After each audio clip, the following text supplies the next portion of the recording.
April, 1942. The Eastern Front was a vast frozen expanse, stretching from the burned-out ruins of Smolensk to the bitterly cold forests of the Don River Basin.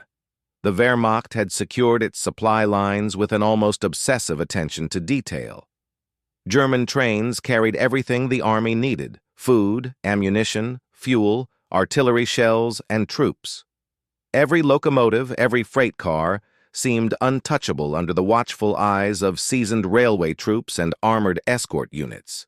Yet on one frigid night in March, somewhere along the winding railway between Voronezh and Kursk, something happened that would leave the German army shaken to its core.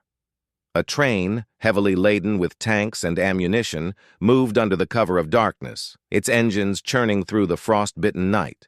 Guards armed with rifles and pistols patrolled the line, confident that no partisan or Soviet saboteur could breach their defenses. Then, as the convoy rounded a bend flanked by dense pine forests, a strange figure appeared on the tracks ahead. Or so the soldiers thought. There was no whistle, no lantern, only the faint, almost imperceptible sound of wheels on rails growing louder with each second. The German engineer slammed on the brakes, sparks flying, but the train didn't respond the way it should. Confusion spread like wildfire through the escort. Soldiers pointed into the darkness, some swearing, others frozen with fear. What they saw, or thought they saw, was impossible. Another train, entirely phantom-like, seemed to emerge from the shadows, ghostly in its motion, perfectly aligned with the tracks, but without a single engine in sight. Its boxcars glided silently, as though pushed by an unseen hand, and its headlights cast pale, flickering beams across the forest floor. For a moment, the soldiers felt as if they were witnessing a trick of the mind. And yet the sabotage was real. Explosions, carefully timed and strategically placed by partisan engineers, brought the convoy to a halt. Car after car was damaged or derailed, and in the chaos, German soldiers fled for cover in the snow. The Germans would later call this apparition the ghost train, and it was more than a mere urban legend or rumor whispered along the lines. It was a meticulously planned operation by Soviet railway partisans, a combination of ingenuity, bravery, and intimate knowledge of the enemy's movements. They used the cover of night, the labyrinth of tracks running through forests and rivers, and a series of mechanical tricks to create the illusion of a moving, unstoppable phantom. Guards who survived encounters reported seeing lights, hearing mechanical noises, and even glimpsing the silhouettes of phantom engineers atop cars. But when they aimed their rifles, there was nothing there. This first encounter set the tone for months of disruption. The Germans, masters of logistics and rail warfare, had suddenly become prey. Trains carrying tanks, fuel, and munitions vanished or were delayed, sometimes for days. And each time the ghost train was the culprit, or at least the idea of it. Rumors spread along the front. A spectral convoy haunted the lines, striking without warning, leaving nothing but derailed wagons, twisted rails, and terrified soldiers in its wake. Officers scrawled frantic reports to high command, trying to explain the inexplicable. Engineers inspected tracks repeatedly, armored escorts doubled their numbers, but the ghost trains struck again and again. It was more than physical sabotage. It was psychological warfare on an industrial scale. The fear it instilled in the Wehrmacht railway units was immediate and profound. Soldiers reported cold sweats, moments of paralysis, and a creeping dread whenever a train approached in the dark. Senior officers, trained in calculation and precision, began to question what they knew about their own operations. How could such a simple, handmade mechanism, leveraging nothing but ingenuity and the element of surprise, bring such disruption to the most disciplined army in the world? The story of the ghost train would become a legend of the Eastern Front, whispered among survivors, documented in partisan memoirs, and later confirmed by wartime records. But in this first encounter, under the silver glow of a winter moon, the Germans learned a lesson they would not forget. Even the most powerful logistics system could be undone by the imagination, courage, and cunning of a determined few. Behind the frozen forests and snow-laden tracks of the Eastern Front, the story of the ghost train began not in a moment of chaos, but in months of careful preparation. It was not luck, nor some spectral phenomenon, that brought terror to German supply lines. It was the work of engineers, railway workers, and partisans who understood the enemy as intimately as their own tools. In early 1942, as the Wehrmacht pressed deeper into Soviet territory, partisan cells realized that the sprawling network of rails could become a weapon. Every supply train the Germans relied on carried not just material, but the lifeblood of their army: ammunition for the infantry, shells for the artillery, fuel for tanks and aircraft. If one could disrupt that, even temporarily, the ripple effects would be catastrophic. It was audacity, more than brute force, that drove the operation. The planners were not trained soldiers. They were railway engineers, former mechanics, and ordinary men and women familiar with the quiet, rhythmic pulse of iron wheels over steel rails. Maps were studied obsessively. Every siding, bridge, and curve was noted. Timetables intercepted from German communications gave the partisans precise windows when trains would pass. They identified choke points, narrow passes, steep inclines, curves where a derailed train would cause maximum disruption. They also recognized the psychological element. German soldiers, confident in their control of the rails, had never considered that a phantom could strike. The partisans intended to exploit fear as much as material weakness. At night, workshops hidden in forests and abandoned stations became laboratories of ingenuity. Wheels were removed, sabotaged, and refitted. Brake lines were altered to fail in subtle, unpredictable ways. Mechanical rigs were constructed to simulate a moving train, complete with lights, moving shadows, and the occasional steam puff. In some cases, empty boxcars were weighted and set on parallel tracks to give the illusion of another train gliding along. The Germans could hear the rumble, see the headlights, and even glimpse the silhouette of phantom engineers. But when they aimed their rifles or raised their binoculars, nothing tangible was there. The partisans had to synchronize everything with almost mathematical precision. A single miscalculation, too early a brake failure, an incorrectly timed explosive, would mean detection, capture, or death. And yet, the risk was outweighed by the potential impact. Every train derailed, every convoy halted, forced the Germans to divert resources, additional guards, patrols, inspections, and delays. The ripple effect slowed entire operations, sometimes for days. Tanks that never reached the front became stories of failure. Artillery units waited idle as fuel convoys lay scattered along the snow-laden rails. The first night the ghost train was deployed, it moved not with roaring engines, but with careful timing. Partisans positioned themselves along curves and ridges. Lights, carefully shaded and positioned, mimicked a locomotive. Wooden wheels on parallel tracks made rhythmic metallic noises that traveled across the frost-crusted landscape. German sentries, conditioned to respond to any anomaly, froze in confusion. And when the final act was triggered, the derailing of a heavily laden train, the illusion became absolute. To the Germans, it was as if an impossible train had emerged from the shadows to strike at will. It was a lesson in precision and patience. The success of the ghost train depended not just on sabotage, but on understanding the human mind. Fear, once seeded, became an amplifier of the operation. Soldiers who survived encounters carried stories of haunted rails that spread faster than any official report. Rumors of ghostly trains traveled along supply lines, whispered in barracks and written in secret journals.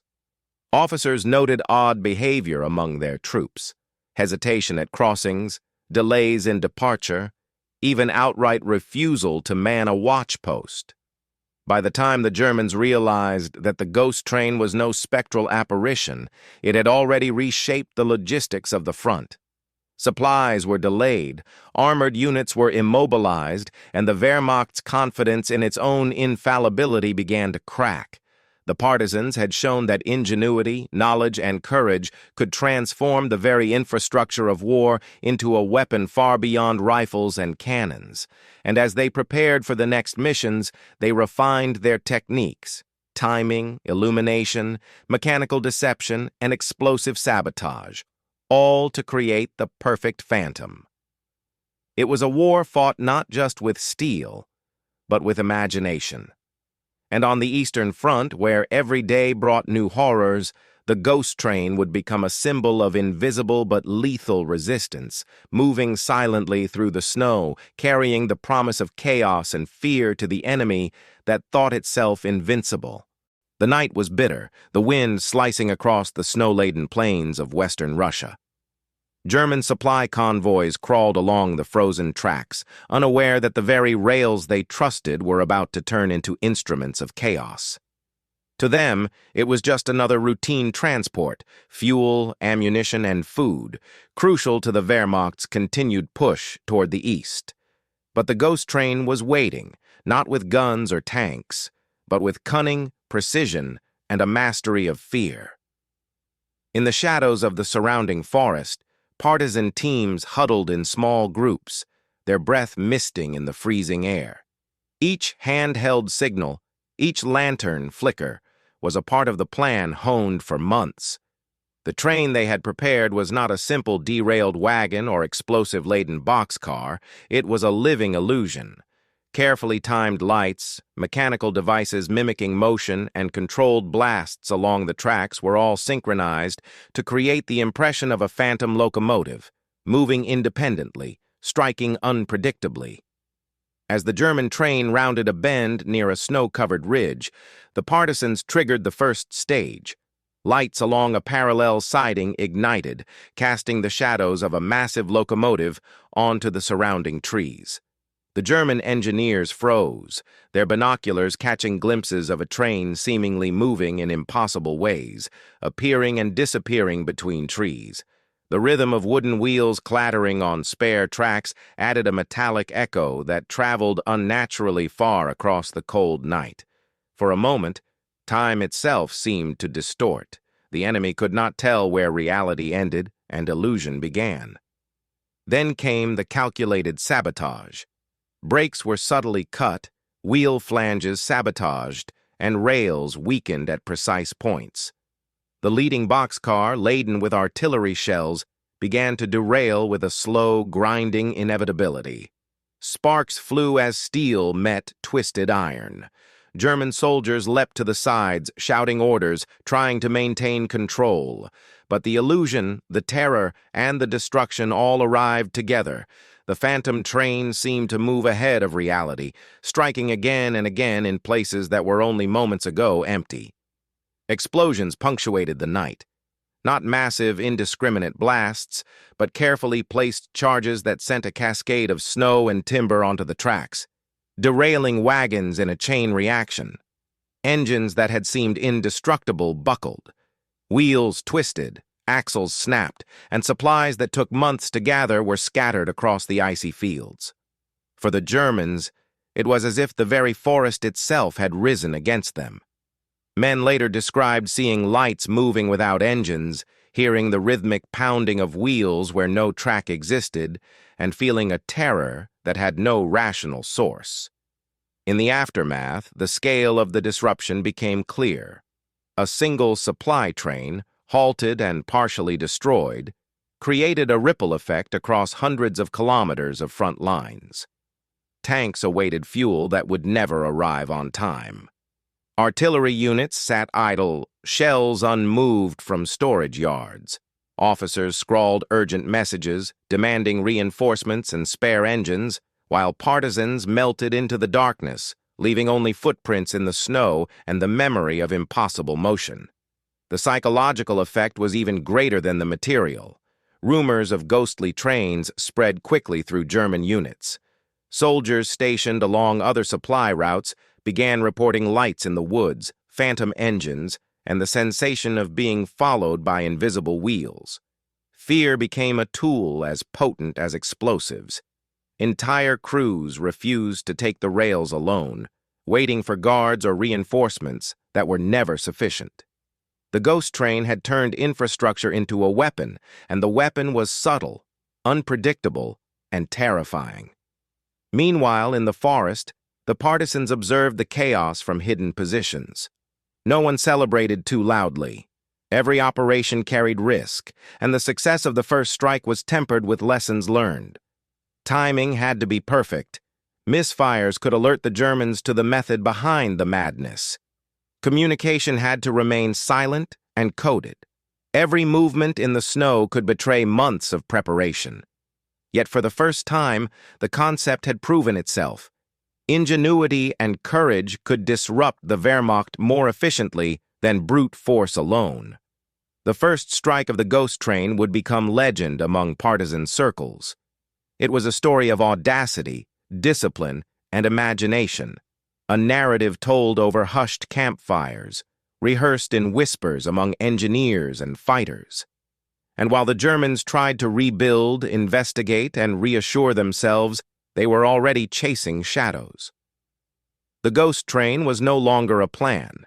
It was reality, a living weapon that exploited fear, terrain, and timing to devastating effect. And the Eastern Front would never be the same again. The dawn over the snow-covered Russian plains brought more than the pale winter light. It brought panic, frustration, and disbelief. German officers arrived at the site of the derailed convoy, their leather coats stiff with frost, boots crunching over the twisted iron and scattered supplies. Engines lay on their sides, boxcars crushed and overturned, artillery shells half buried in the snow. The Wehrmacht had been trained to expect ambushes, sabotage, even partisan attacks, but nothing that could instill terror purely through illusion. Reports flowed in from other units along the supply line. Strange lights in the forest. Phantom locomotives that vanished before their eyes. Some soldiers swore they had seen entire trains moving without engines, climbing slopes that defied gravity, or splitting into multiple formations simultaneously. Communications officers, struggling to keep dispatches flowing, began repeating the same message. Enemy ghost train reported, impossible to engage. The term Geisterzug, ghost train, entered German parlance almost overnight, whispered with disbelief in command tents and barracks. At headquarters, officers debated how to respond. Was this the work of a new Soviet weapon? Mechanical marvels deployed under cover of night? Or had their minds been warped by exhaustion, cold, and fear? Reports from engineers were contradictory. Tracks seemed intact in some areas, sabotaged in others. No patterns appeared that could be easily predicted. The ghosts were everywhere and nowhere, striking at points the Germans considered safe.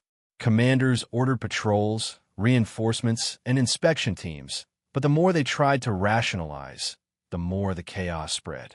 Meanwhile, the operational impact grew rapidly. Supply lines were paralyzed. Tanks waited in the mud, their crews chewing at ration chocolate and listening to engines that never arrived. Artillery units sat idle, ammunition stuck behind blocked tracks. Infantry units on the front received no winter fuel, and in some sectors, food deliveries slowed to a trickle. German logistics officers, used to meticulous schedules and precise calculations, found themselves chasing shadows, their maps littered with question marks and frantic annotations. The ghost train's first strike became a psychological weapon as much as a physical one.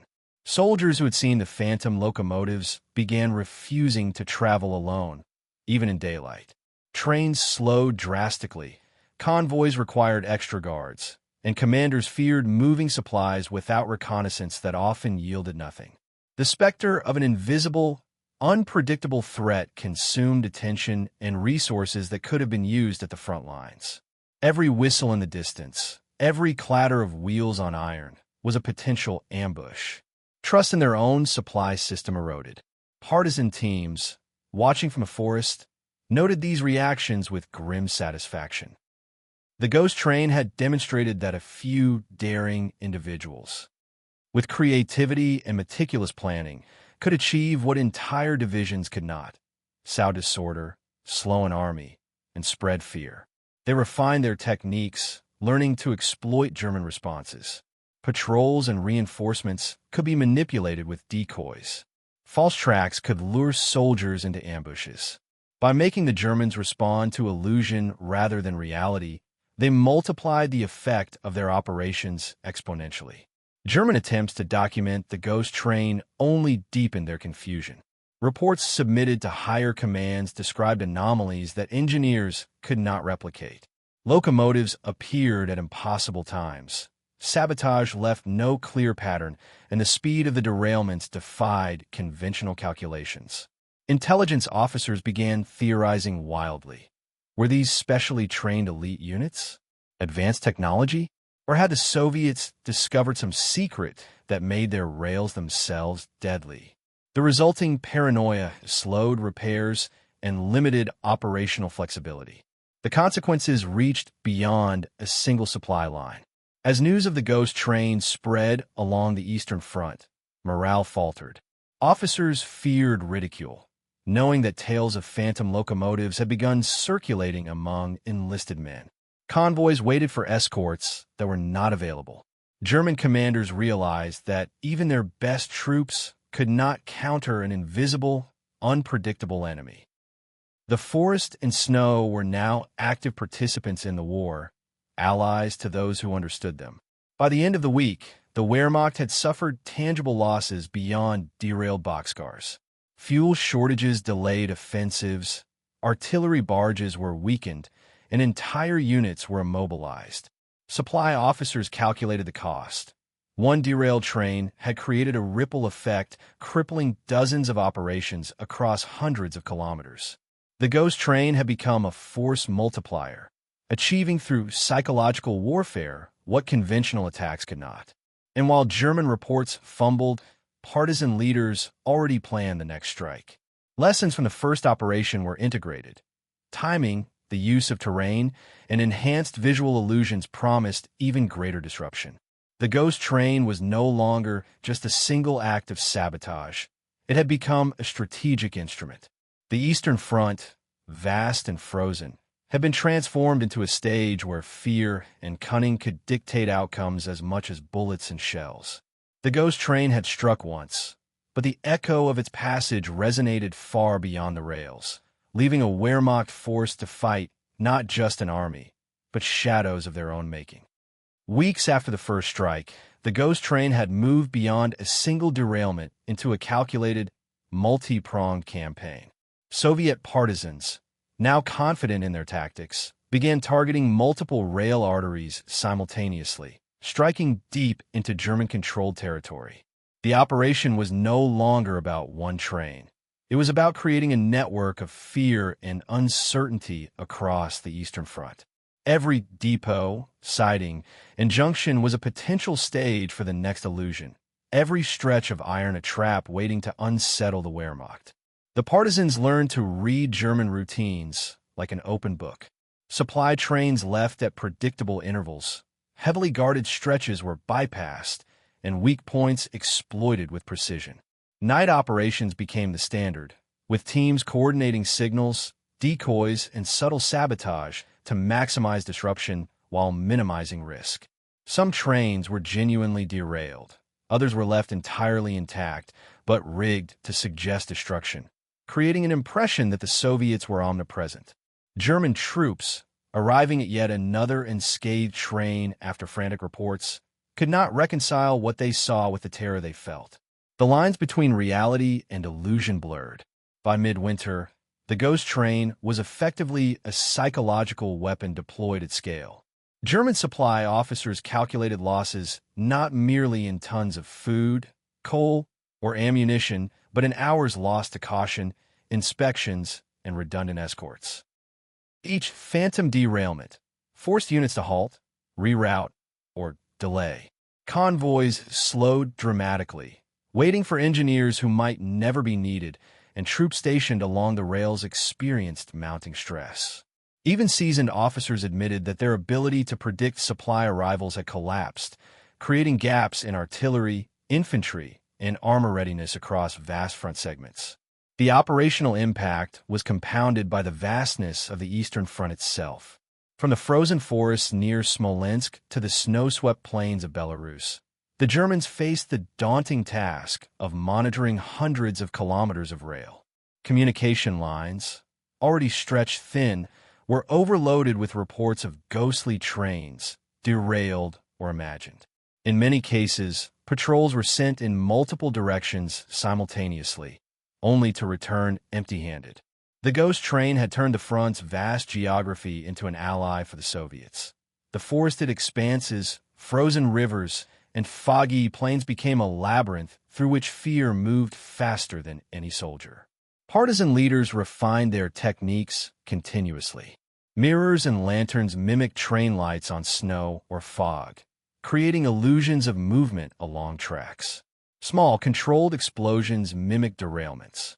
Some teams created double tracks of debris that suggested multiple trains had been struck at once. When German reconnaissance arrived, the scene often contradicted reports. Tracks intact here, twisted metal there. A ghostly line of freight seemingly vanishing into the forest. Each operation forced the Wehrmacht to commit more resources, spreading their forces thinner and leaving frontline units more vulnerable. The ripple effect extended to German morale and discipline. Soldiers began reporting sightings of trains that could not possibly exist, sometimes on schedules impossible for human operation. Rumors circulated of entire convoys disappearing overnight. Officers struggled to maintain authority, as disbelief and superstition seeped into the ranks. Every whistle, every distant rattle of wheels, set nerves on edge. Reports indicate that in some sectors, convoy speeds dropped by 30 to 40%, not because of mechanical failures but because fear had become a brake on movement. By early 1943, German intelligence devoted entire teams to tracking phantom trains, often relying on informants who had no real knowledge of the operations. Reports became contradictory, maps cluttered with false points, and engineers wasted precious hours repairing tracks that had been left untouched. Meanwhile, the Soviet partisans used captured German signals to anticipate responses, ensuring their next illusion exploited the enemy's overcorrection. The ghost train had evolved from a single act of sabotage into a fully integrated, strategic campaign that disrupted logistics, diverted manpower, and imposed psychological strain across the front. In effect, the ghost train became a living system. Each operation informed the next. Each reaction was a lesson in human psychology as much as in military engineering. Partisans could predict which areas would freeze, which units would overcommit, and which sectors were most susceptible to panic. German forces, despite their technological and organizational advantages, found themselves outmaneuvered by imagination, precision, and a relentless application of uncertainty. Railways, once arteries of power and supply, now carried doubt, fear, and paralysis. By the time spring approached, German commanders had come to accept that the ghost train was more than legend. It was a strategic instrument, a force that could immobilize divisions without firing a single shot. For the Soviets, it demonstrated that ingenuity and audacity could leverage the vastness of the front, the winter's harshness, and the human mind itself into a weapon as potent as artillery. And as the forests thawed and the snow receded, the shadow of the ghost train lingered, its reputation preceding every convoy, every whistle, and every German decision. By the late winter of 1943, the Germans had begun to grasp the scale of the disruption caused by the ghost train. What had started as isolated incidents was now a full-fledged logistical nightmare. Rail lines, the lifelines of the Wehrmacht's Eastern Front operations, were no longer reliable. Supplies meant for frontline units, the ammunition, fuel, food, and medical equipment, arrived late, in smaller quantities, or not at all. Commanders had to confront an uncomfortable truth: their finely tuned logistical machine was being sabotaged not just physically, but psychologically. German engineers and railway personnel, initially dismissive, were now on high alert. Every mile of track became a potential site of sabotage. Convoys were required to halt for inspections at frequent intervals, slowing movement to a crawl. Signals and switches were double-checked, ties and rails inspected, and guard units redeployed, all in an effort to anticipate the next attack. Yet, the ghost train remained elusive. Some trains that appeared to be derailed were, in fact, perfectly intact. Others had minor damage that suggested a major derailment. The partisans' mastery of illusion had forced German units to treat every train with suspicion, wasting time and resources. Reports from frontline units highlight the growing tension. Soldiers recounted seeing train lights in the distance, only to discover empty tracks or minor track damage. Radio messages transmitted alarms about ghostly convoys, creating a constant state of unease. German intelligence tried to map the phenomenon, producing elaborate diagrams with color-coded lines and supposed derailments. But with each report, confusion multiplied. Some depots reported phantom losses that never occurred, while others missed real disruptions entirely. In essence, German logistics had become paralyzed by fear. The Wehrmacht responded with a combination of brute force and improvisation. Convoys were reinforced with armed escorts, sometimes doubling or tripling the number of guards. Engineers were sent ahead to secure lines, often digging trenches alongside tracks and planting trip wires, only to find nothing but untouched rails. Some units experimented with armored trains, outfitted with cannons and machine guns, to patrol critical stretches. These measures, however, were costly, slow, and largely ineffective. The ghost train operated on the principle of unpredictability. It struck where, when, and how it chose, leaving the Germans constantly a step behind. Psychological warfare played an equally devastating role. The Germans' growing obsession with the ghost train led to excessive caution, delays, and miscommunication. Supply officers overestimated risks and rerouted convoys unnecessarily. In some cases, entire supply chains were immobilized for days while units waited for reconnaissance reports that often returned inconclusive. Commanders who doubted the reports faced criticism for endangering troops, while those who followed protocol often wasted precious time and fuel. Fear became a weapon as effective as explosives. Partisan ingenuity escalated.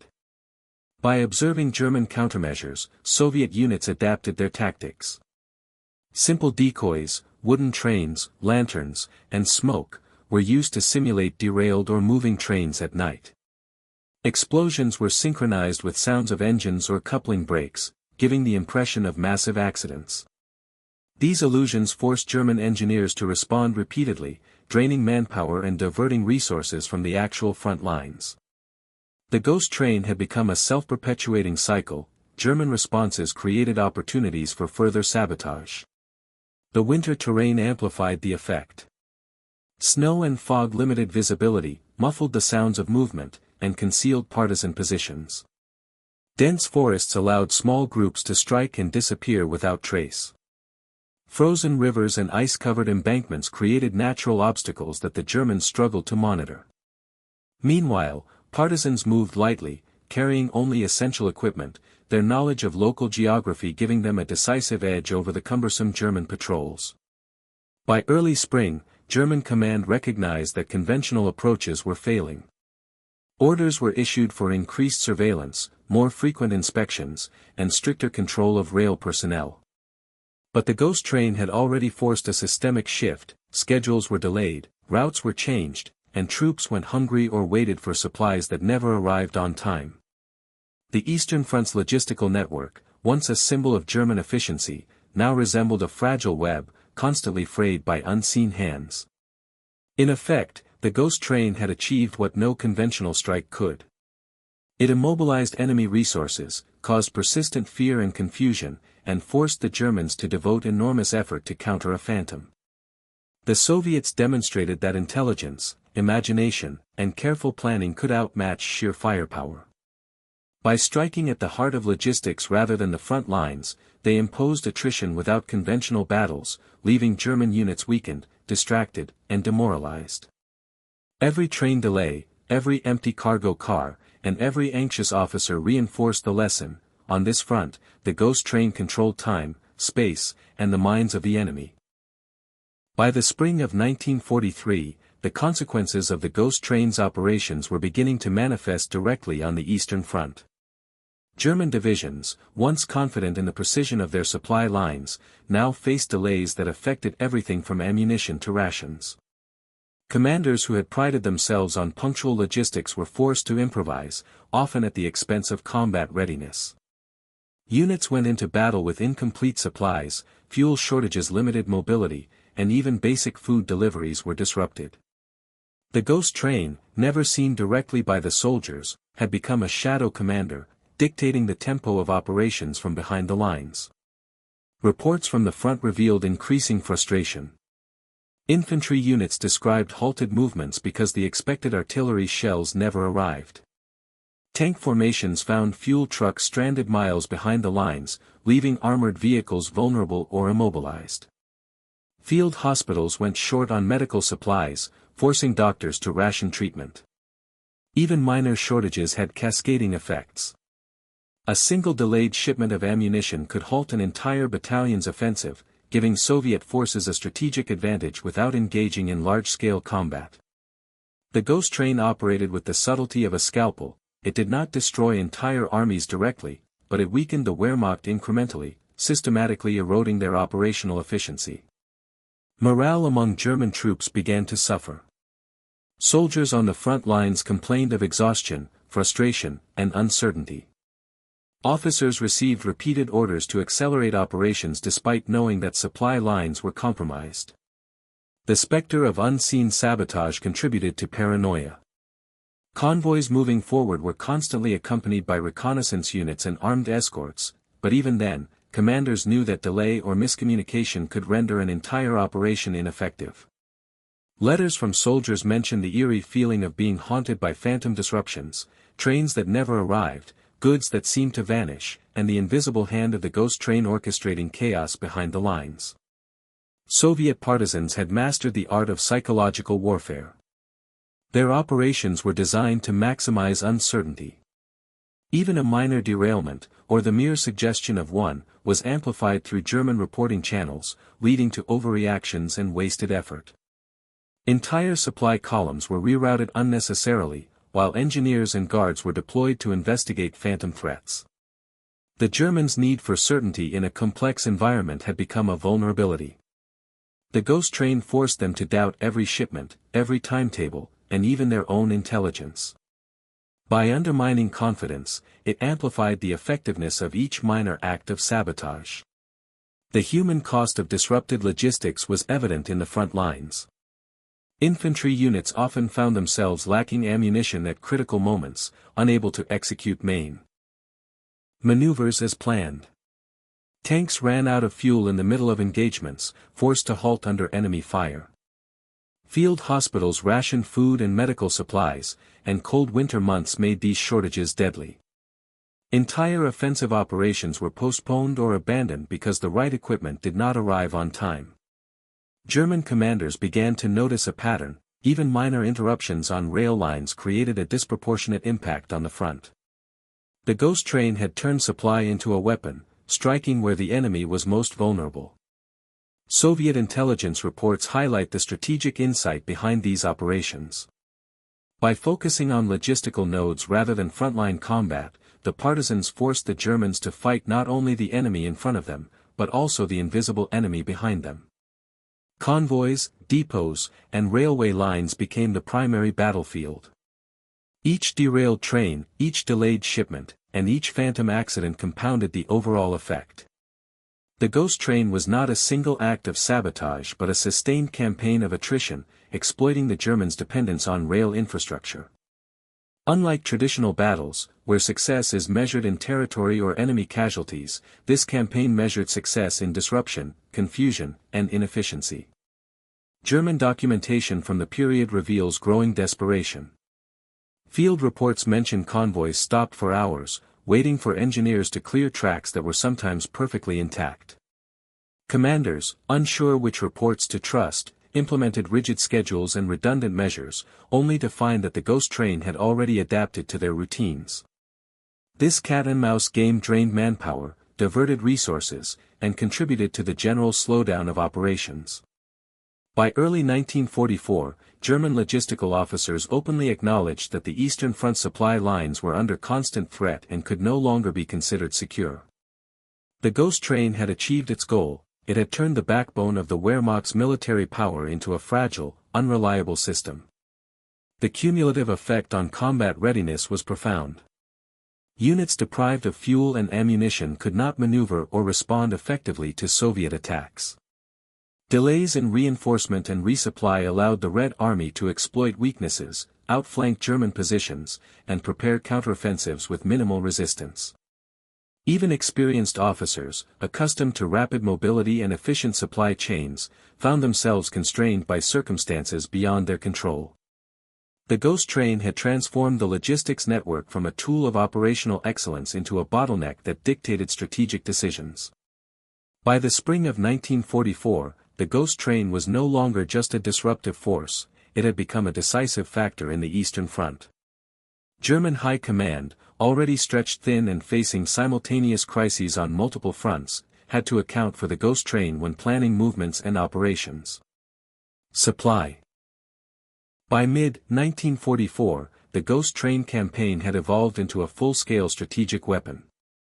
The partisans, now operating with sophisticated intelligence and carefully coordinated timing, orchestrated a series of massive derailments that would send shockwaves through the Wehrmacht's operational planning. Entire convoys of locomotives, freight cars, and supply trucks were derailed in a single night, often in locations previously considered secure. German engineers and guards, despite doubling patrols and reinforcing tracks, found themselves reacting too late. The damage was immediate and indisputable: munitions caches destroyed, fuel supplies spilled and ignited, vehicles crumpled, and crucial spare parts lost irretrievably. The ghost train, once an unseen disruptor, had become a catastrophic agent of destruction. One notable incident occurred in late June 1944 near the Smolensk region. A convoy of 30 freight cars carrying ammunition, fuel, and food rations was sent to reinforce a panzer division engaged near Orsha. Under cover of night, partisans had placed improvised track obstacles, sabotaged switches, and discreetly planted explosive charges. When the train struck the sabotaged section, the entire convoy went off the rails, spilling tons of explosives into the forest. The ensuing chain reaction destroyed the locomotives, severed communications lines, and blocked the rail corridor for nearly 2 weeks. German officers described the scene as apocalyptic, with twisted steel and smoldering cargo scattered over kilometers. Reinforcements that were supposed to arrive the next day were delayed, forcing frontline units to fight without critical support. These derailments were more than isolated accidents, they were precise instruments of operational paralysis. Each incident was planned to target the Wehrmacht's most vulnerable points: junctions, bridges, supply hubs, and critical rail lines that connected the front with depots far behind. By striking these nodes, the ghost train effectively severed the arteries of the German war machine. Fuel shortages slowed panzer units, artillery regiments lacked shells, and infantry divisions were left with minimal rations. A single night of sabotage could cripple a division for weeks, forcing commanders to improvise under pressure. The Germans quickly realized that the rail lines themselves had become a battlefield, one where the enemy was invisible, yet deadly.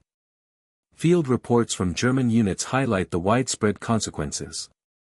Convoys diverted to secondary routes often faced delays of days, while bottlenecks at rail depots created cascading effects across the entire front. Soldiers in isolated garrisons reported running out of food, ammunition, and even coal for heating. One report from a Wehrmacht supply officer lamented, "We are no longer commanding the front, we are at the mercy of tracks, switches, and shadows." The ghost train had turned what should have been a reliable logistical network into a source of uncertainty and fear. The Wehrmacht's dependence on rail transport, a strength for rapid movement and supply, had been weaponized against it. The psychological impact was profound. German troops, conditioned to trust in military efficiency and engineering precision, began to expect failure at every turn. Even when trains successfully reached their destinations, officers double-checked cargo, fearing phantom derailments.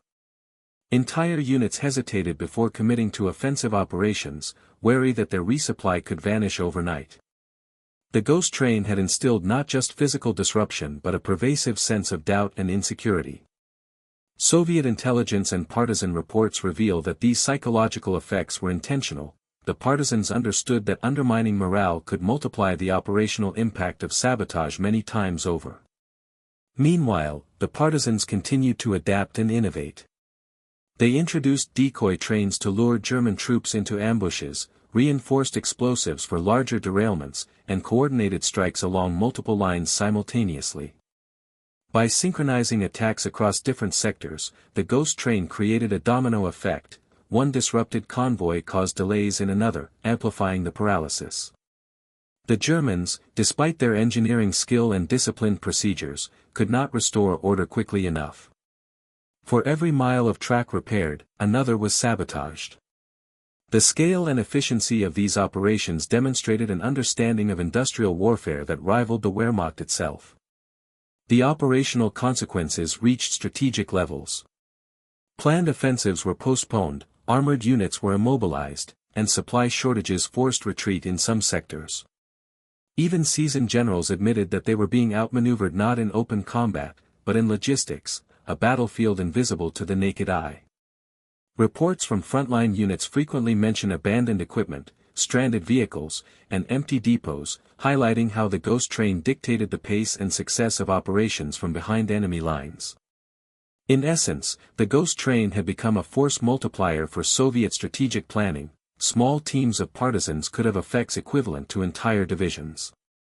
Historians note that the cumulative effect of these derailments contributed directly to the Wehrmacht's inability to respond effectively to the massive Soviet summer offensives of 1944, including Operation Bagration.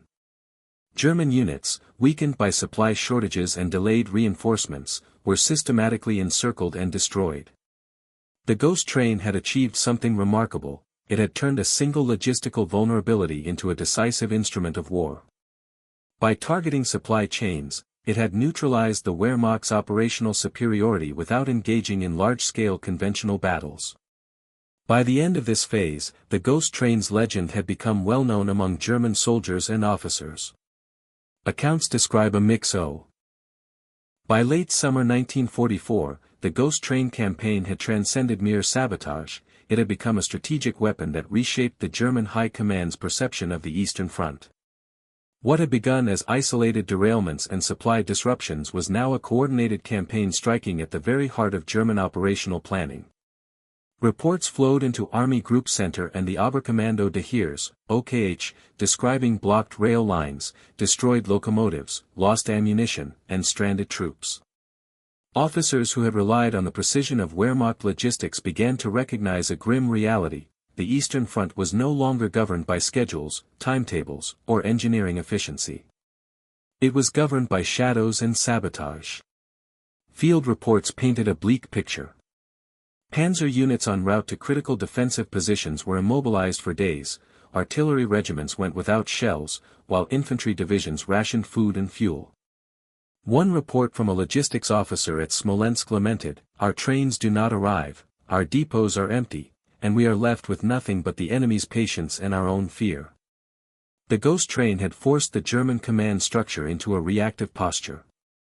Orders were delayed as generals attempted to recalibrate their plans around unpredictable disruptions.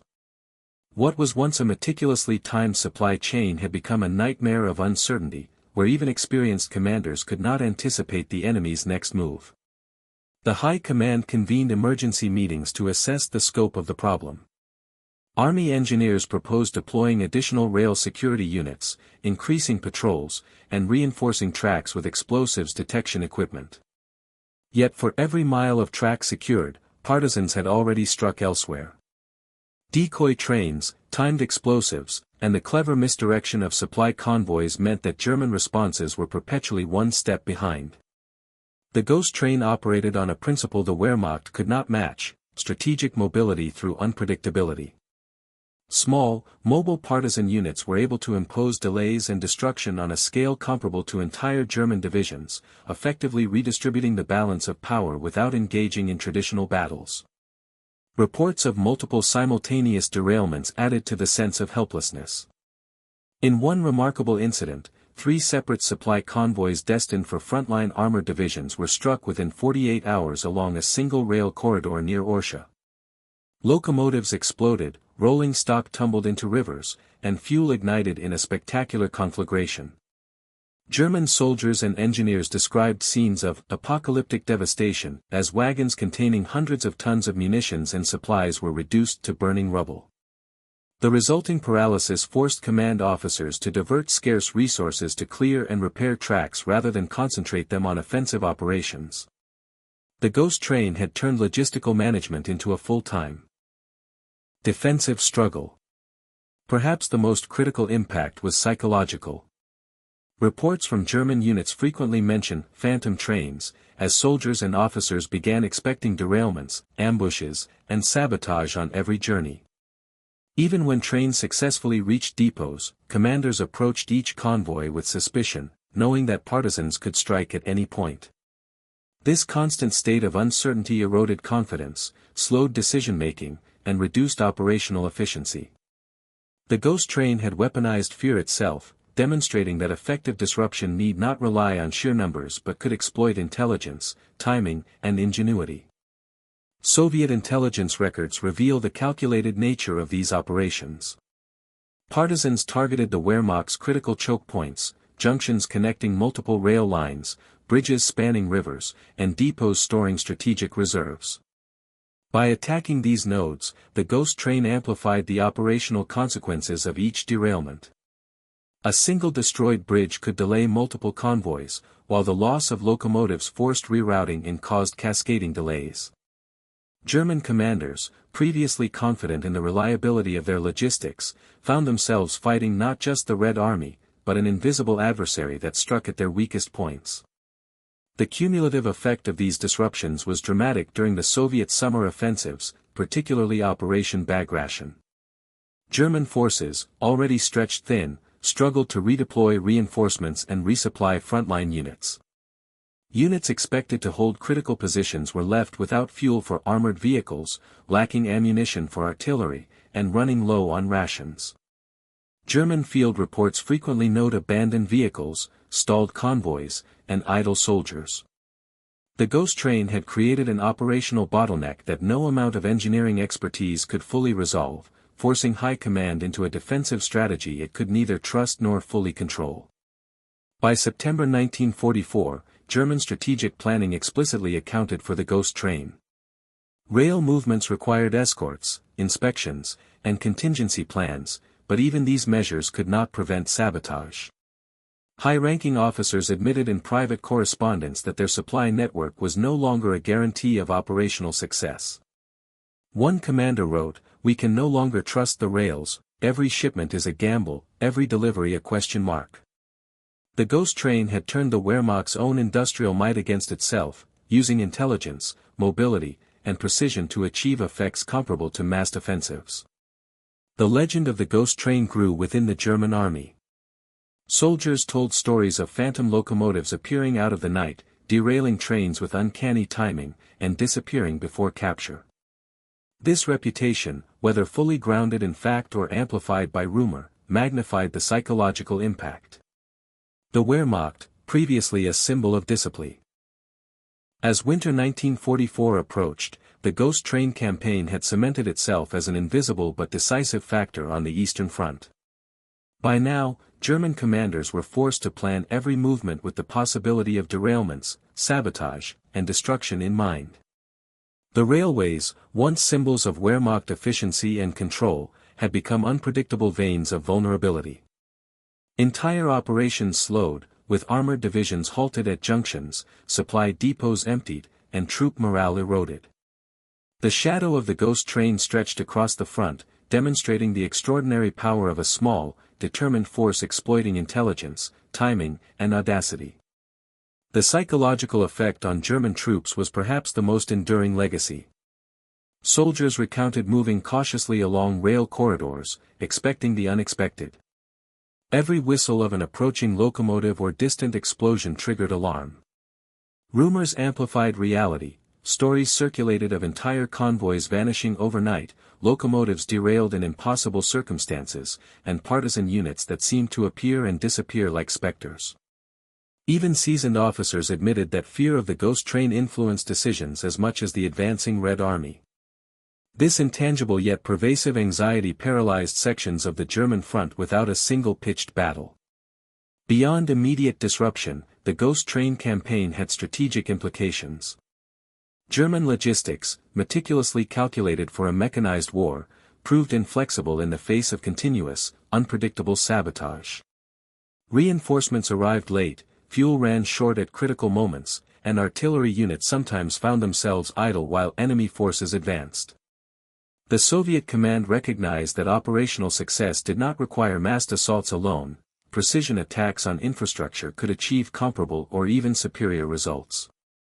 The ghost train exemplified asymmetric warfare, leveraging intelligence, surprise, and ingenuity to offset conventional superiority. The campaign's technical sophistication was equally remarkable. Partisans had not simply destroyed trains, they had studied German rail schedules, mapped choke points, and coordinated attacks to maximize disruption. Explosives were placed with meticulous timing, decoy trains were employed to divert German response, and captured intelligence allowed for preemptive strikes on key convoys. Each derailment was not an isolated act but part of a carefully orchestrated network of attacks stretching hundreds of kilometers. The ghost train operated as a system, not merely a tactic, illustrating the extraordinary capacity of irregular forces to shape the battlefield.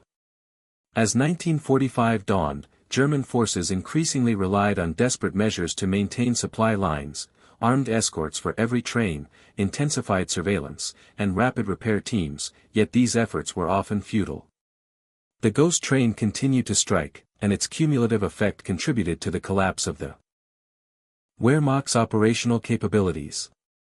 The legend became institutionalized. German reports referred to phantom locomotives, intelligence briefings highlighted vulnerable nodes along supply lines, and soldiers came to expect ambushes on every journey.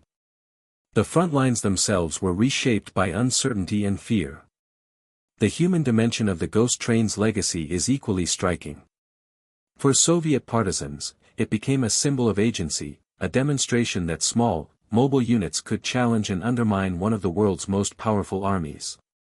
Ordinary men and women, operating under extreme conditions, had transformed knowledge, courage, and precision into tangible military results. For the German soldiers, it was a reminder that even industrial might and tactical training could be neutralized by ingenuity and unpredictability. The ghost train was a triumph of intellect, timing, and audacity over brute force. Post-war, the story of the ghost train took on mythic proportions. German veterans recalled it as an almost supernatural adversary, capable of striking anywhere, anytime. Soviet historians celebrated the campaign as a brilliant example of asymmetric warfare, a testament to the effectiveness of partisans in undermining an ostensibly superior enemy. Technical analyses of rail sabotage from this period continue to be studied in military academies worldwide, emphasizing lessons in logistics, vulnerability, and the integration of irregular operations into conventional campaigns. Today, remnants of the Eastern Front still bear witness to the ghost train. Abandoned tracks, crumbling bridges, and scattered locomotives serve as silent memorials to the campaigns that paralyzed the Wehrmacht. Museums in Belarus, Russia, and Ukraine display artifacts from partisan operations, hand tools, explosives, maps, and occasionally recovered rolling stock, reminding visitors that these small, unconventional actions had outsized consequences. The ghost train is a symbol not merely of destruction, but of the strategic ingenuity that turned shadow into power. The campaign's ultimate lesson is clear: war is not won solely by numbers, firepower, or technology, but by the ability to think creatively, exploit vulnerabilities, and apply pressure in unexpected ways. The ghost train represents a form of warfare that leveraged knowledge, timing, and courage to create systemic disruption. In the final months of the Eastern Front, it achieved what traditional battles could not: it undermined German logistics, demoralized troops, and contributed directly to the Red Army's inexorable advance toward Berlin. By the time the guns fell silent in May 1945, the ghost train had vanished physically, but its impact endured. It left behind a transformed battlefield, a reshaped understanding of asymmetric warfare, and a legacy of ingenuity that continues to inspire military strategists. Where armored divisions and air fleets failed to consistently halt the Red Army, a ghostly locomotive